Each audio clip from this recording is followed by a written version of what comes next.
গ্রাম এবং শহরের রোগীদের মধ্যে কি কোনোভাবে এই হাঁটু ব্যথায় পার্থক্য দেখতে পাওয়া যায়? খানিকটা তো হয়।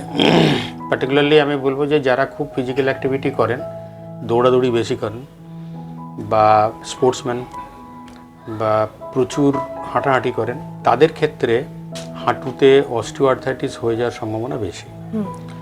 তা বলে কি আমি হাঁটাহাঁটি করবো না বা দৌড়ানো বন্ধ রেখে দেবো? একেবারেই না।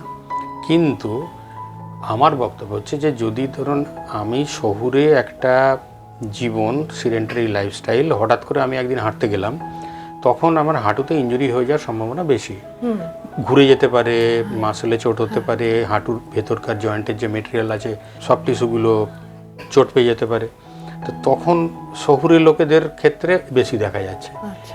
আর আরেকটা জিনিস হচ্ছে, গ্রামের লোকেদের সুবিধে আছে যে তারা একদম ন্যাচারাল খাবার দাবারগুলো খাচ্ছে এবং নর্মাল হাঁটা চলা হ্যান একটা মিনিমাম হাঁটা চলা থাকছে।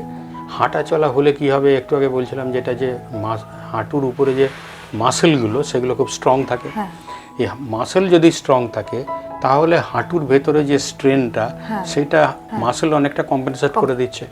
তখন কিন্তু ভেতরে যে অস্টিওআর্থাইটিস প্রক্রিয়াটা শুরু হওয়া অথবা শুরু হলো, সেটা এগিয়ে যাওয়ার সম্ভাবনাটা অনেক কমে যাচ্ছে। তো কাজে আমরা দেখতে পাই এই দুটো গ্রুপের মধ্যে অস্টিওআর্থাইটিস আছে। যারা খুব বেশি পরিমাণ হাঁটুকে স্ট্রেন দিয়ে কোনো কাজকর্ম দৌড়াদৌড়ি করছে তাদেরও হয়।